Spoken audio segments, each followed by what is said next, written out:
Now, I speaking to you, I came from a foundation and I didn't know anything. I was brought up the first 20 years of my life in United Kingdom, in London. My father, a Calabar man, Nigeria. My mother, an English woman. And at the age of 20, I came to Nigeria because of the call of God. God said, come to your fatherland for the healing and deliverance of your people. When I came here, I didn't know who is my father. None of my brothers and sisters knew who my father was. Even my mother who married my father didn't know who she married. Also listen to a Ugandan brother. I travel a lot and I hear a lot of things. And this Ugandan brother shared his own story of how he was the first person in his family to have the breakthrough of traveling overseas to Europe for employment. He received an employment letter and everybody was so happy. He went ahead and got his visa. He went ahead and bought his air ticket. He went to the airport and checked in and got his boarding pass. His luggage has now gone to the aeroplane. He has gotten his boarding pass. That is now your ticket to board. And he went to the customs and immigration for them to stamp his passport and for him to proceed to the aeroplane to fly to Europe. When he got to the customs and immigration, ticket is there, everything is there. He looked at his passport and said, sir, your passport is faulty. What is faulty? There's no date of birth. Passport, sir, how old are you? Date of birth does not appear. Because of that, your passport is faulty. You cannot enter this aeroplane.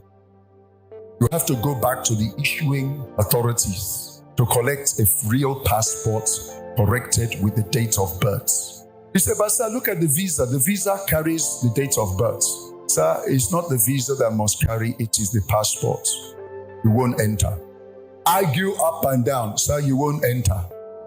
Do you know what it means? You have already bought your air tickets. You have gotten everything. That brother had to go back, and before he can get his passport, he had to, because he didn't have a birth certificate, he has to swear affidavit to get his birth certificate released before he could go now to the passport issuing authorities to make the correction. By that time, 3-4 months has passed. By that time, has lost the employment, lost everything. That is where it suddenly dawned on him, why is my own like this? Because he suddenly realized that this is the story of his life. Almost breakthrough, breakdown at the point of breakthrough. God, what is the problem? That is where he now met man of God. Man of God, please, I don't understand my life. And man of God said, can you tell me other issues? Like what again has happened like that? The day I was to marry, that I am a child of God, or I'm a born again, my wife is a born again. We fixed the church wedding. On the day of the church white wedding, my father died. And because of my father dying, we couldn't proceed with the white wedding. We have to cancel the wedding and put it on hold. And because of that, I couldn't wait again for the white wedding. That's how I carry my wife, she moved in, we start having children. We have never had white wedding, and since then, that's how all our life is going zigzag like that. And of God said, well, brother, it's clear that you have foundational issues. And this foundational issue is something you need to do research and find out what is your background, so you will know how to handle it in fasting and prayer. So let me share with you now 7 pillars of fasting and prayer that you need to employ to uproot every single evil foundation. Number 1, and please, this affects everybody. As far as you're from Africa, you're from India, if you have never yourself gone through deliverance, I used to tell people, every child of God, the moment you're born again, before you are baptized in water, what they call in my church, inquirer class or foundational believers class, that is where these things are supposed to be handled. Right from the day you become born again, you are supposed to, every child of God, supposed to undergo his own deliverance. If you have not done that, you will not fulfill your destiny and purpose on the earth. You must check your foundations and handle them. Now, I said number one is you have to gather information and knowledge concerning your background and your history so that you can pray targeted, specific, intentional prayers. You need to do research. You need to find out the history of your ancestry.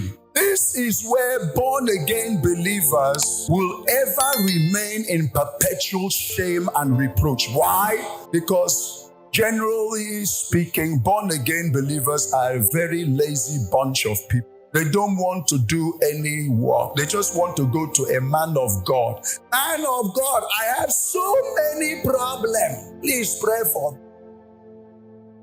Don't be this man of God. I won't engage in your problem. I will tell you to go and find out your background, history, and foundation. See, you just expect man of see if not because you ask amiss. You war, you fight, you are praying and fasting and praying and binding and loosing, but you don't get the result because you're praying out of point. You have never taken time to find out and target your prayers. You don't know where you come from, where your papa put his leg, grandfather put leg, and you're just firing missiles anyhow. It's not done like that. 1 Corinthians chapter 9, verse 26, Paul says, I therefore, I run, not as uncertainly, and I fight, not as one that beateth the air. In a boxing match, you don't just beat the air anyhow, brother. You aim your blows. You focus and you make sure every blow counts. You hit the target. That is it. How will you hit the target when you don't even know what target? Now, I speaking to you, I came from a foundation and I didn't know anything. I was brought up first 20 years of my life in United Kingdom, in London. My father, a Calabar man, Nigeria. My mother, an English woman. And at the age of 20, I came to Nigeria because of the call of God. God said, come to your fatherland for the healing and deliverance of your people. When I came here, I didn't know who is my father. None of my brothers and sisters knew who my father was. Even my mother who married my father didn't know who she married. None of us knew that my father was one of the highest ranking secret society occult members. None of us knew that he was literally the president of Ogbuni fraternity. Nobody knew that. We never knew also that he was a highest ranking Freemason. We knew also that the Ekpe cult, that my father was a major custodian of the Ekpe cult. Didn't know.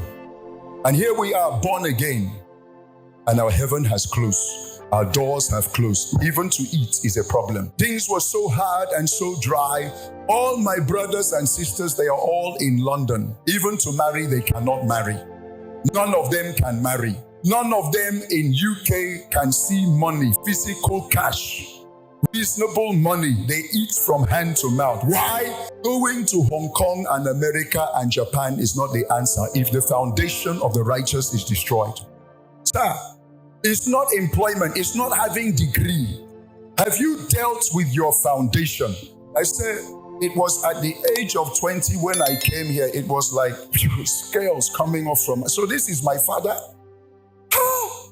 And when I saw how difficult my life was and how tough to eat food, my God, that is where I said, my God, I better sit up and fight. And I was able to destroy those altars of Ogboni, Freemason, Ekpe, and that, and all those things. And when I destroyed those ones, I thought that is the end of the battle. I didn't know that my father was the custodian. My father, grandfather, and great-grandfather were the custodians of 3 ancient altars in our village. One of the major altars that control Calabar, Effiong Kingdom. My father, grandfather, and great-grandfather were the custodian, and that altar needs human blood sacrifice constant. I didn't know. All my brothers and sisters, they don't know. So as you are sitting down there, you are looking at me. Do you know your grandfather? What about your great-grandfather? Do you know where they put leg? Why are you born again? Nothing is working. Why are you moving around in circles? Sir, Do you know that my great-grandfather was the main slave trade dealer because he was a sorcerer? He had the power to appear and disappear. He had the power to turn from human being to animal, animal to human. My great-grandfather. No bullet can enter, no machete can. My great-grandfather.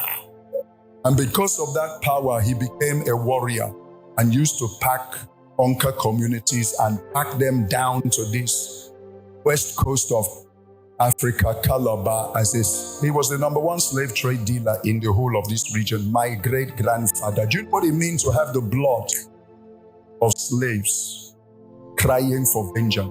Oh, there's somebody here under my voice. Your heaven have closed, your door closed, window closed. You are trying, oh. It's not a matter of trying. Until you have dealt with foundation and do research, find out who your papa be, so that you know the prayer you're praying, so that you hit the nail on the head. You don't enter fasting and say, Father, I have come, help me, oh Lord, help me. Bro, that prayer will not work. It's not help me. Help you how? You need to know where to hit.